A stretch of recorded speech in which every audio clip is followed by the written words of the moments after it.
बोल जयकारा बोल मेरे श्री गुरु महाराज की जय।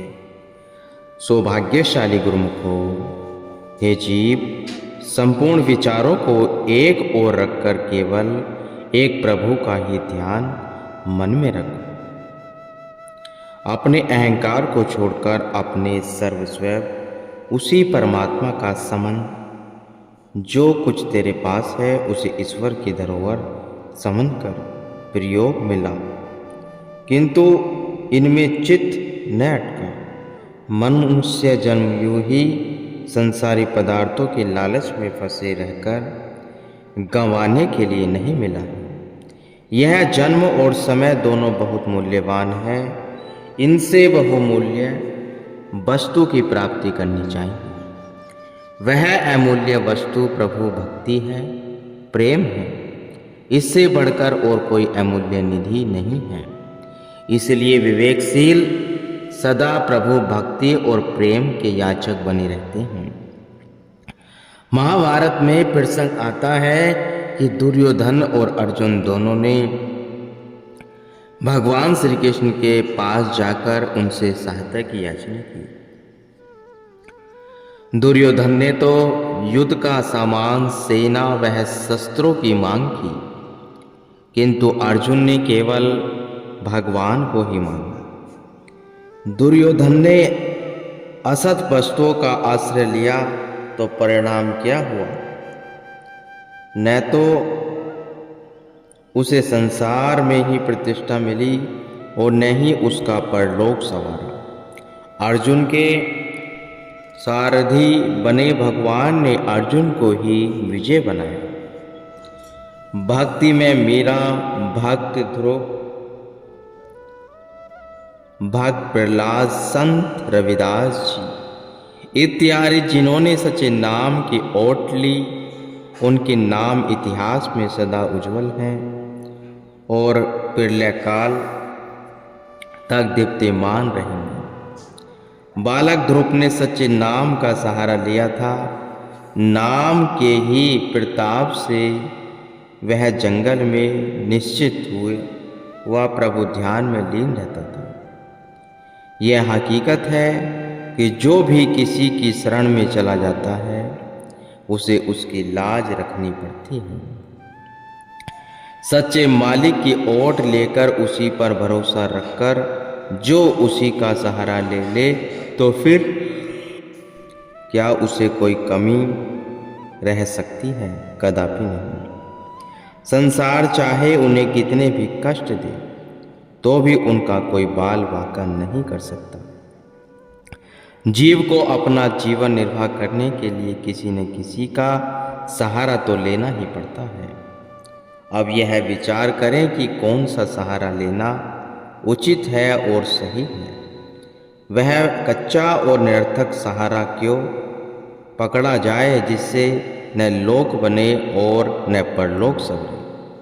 इससे सच्चे मालिक का सहारा क्यों न लिया जाए जिससे मनुष्य को स्थान स्थान पर हाथ न फैलाने पड़े।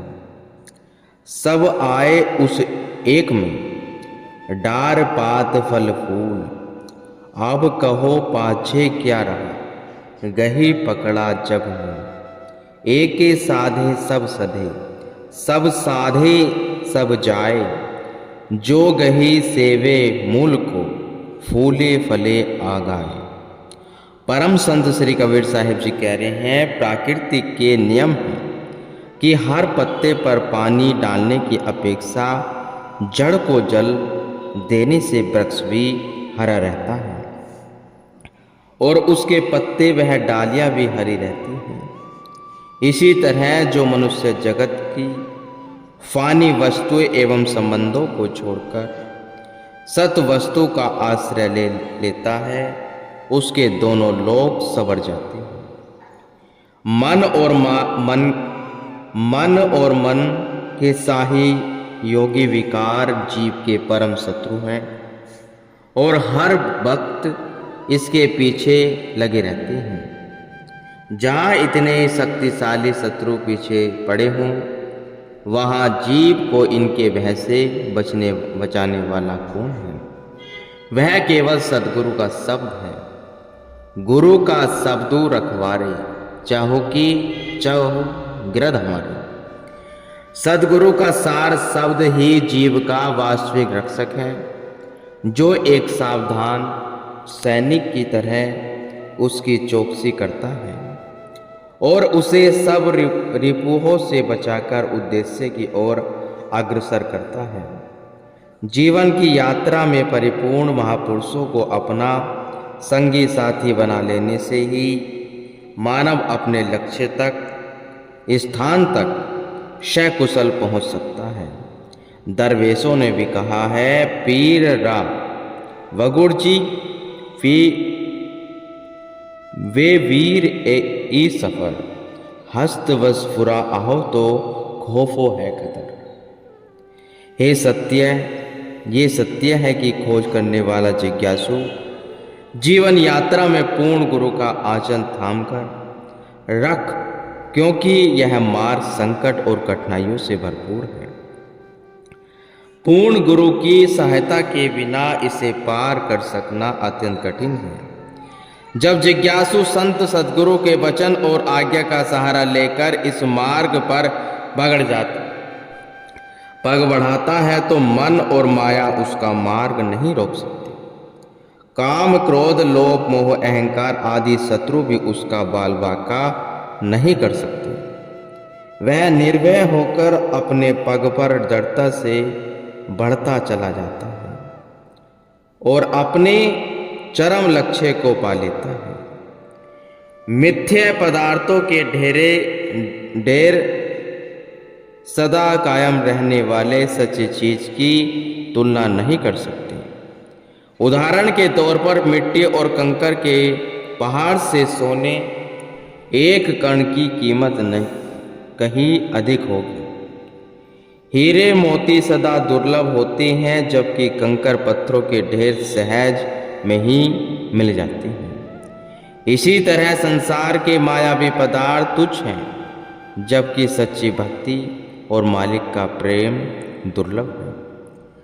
भक्ति के अभिलाषी को अपने कीमती समय को भक्ति के नियमों में व्यतीत करते हुए प्राणपण से लक्ष्य सिद्धि में लगे रहना चाहिए। इसी में ही जीवन का कल्याण है। भक्ति और परमार्थ के मार्ग पर चलते हुए जिज्ञासु को अति सावधान और सतर्क होना चाहिए। वह हर समय अपने मन पर आंख रखे, जिससे यह मन निरंकुश न हो जाए, क्योंकि जिसका मन बस में रहता है वह अपने लक्ष्य को अनायास ही पूर्ण कर लेता है।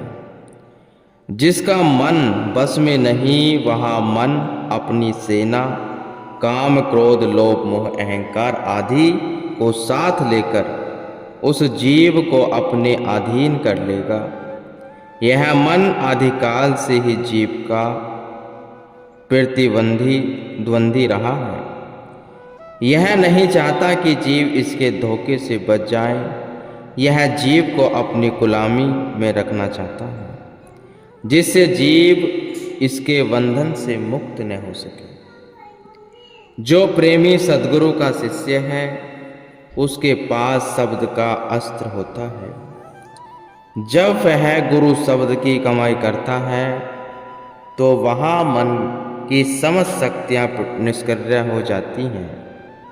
सद्गुरु की रहनुमाई में चलता हुआ वह माया की गिरफ्त से मुक्त होकर अपने लक्ष्य को सुगमता से प्राप्त कर लेता है। नित्य सुख और शाश्वत आनंद का रहस्य जीव को कैसे विदित हो सकता है? अपनी बुद्धि अनुसार इसकी खोज का ढंग गलत है और इसे पाना भी अवश्य है, क्योंकि यह आंतरिक मांग है। कुदरत के नियम अनुसार हर एक मांग की पूर्ति होती है। इसी सच्चे सुख की अभिलाषी रूहों को ही पुकार के अनुसार कुदरत इसका उचित प्रबंध करती है। महापुरुष इसी हेतु ही परम धराधाम पर अवतरित होते हैं। वे संसार में खुशियाँ बांटने और लोक परलोक सुखी बनाने के साधन जुटाते हैं। वे चाहते हैं कि जीवों के पास ऐसा सुख हो, ऐसी शांति वह खुशी हो जिसे पाकर इस लोक में भी जीवन खुशी से व्यतीत करें और परलोक में भी सुखपूर्वक जाएं। उसे किसी प्रकार की चिंता न व्यापे।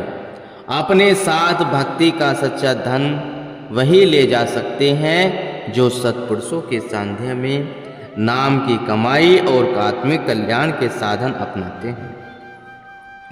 साधारणतः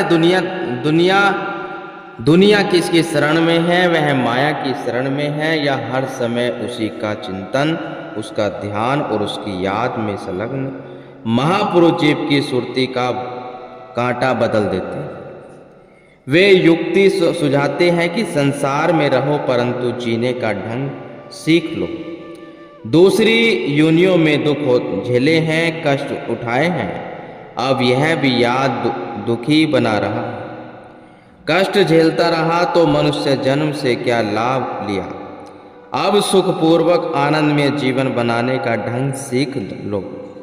वह काम कर लो जो अन्य योनियों में नहीं हो सकता। वह क्या है? भक्ति का धन कमा लो। केवल यही एक वस्तु है जो अन्य योनियां नहीं समझ सकती और न ही इसकी कमाई कर सकती हैं। इस प्रकार संसार में रहते हुए सुखपूर्वक रहो, खुशी खुशी रहो। सत्पुरुषों ने जो साधन नियम बतलाए हैं उन पर दृढ़ रहकर मालिक की याद दिल में बसाए रखे तो निश्चय ही सुखी जीवन व्यतीत कर परलोक सुहेला बना। विधाता ने सृष्टि की रचना की है, उसने इसमें शारीरिक आवश्यकता पूर्ति के सब सामान बना दिए हैं। ये सब वस्तुएं जड़ हो अथवा चेतन परिवर्तनशील हैं। वे हर समय परिवर्तित होती रहती हैं।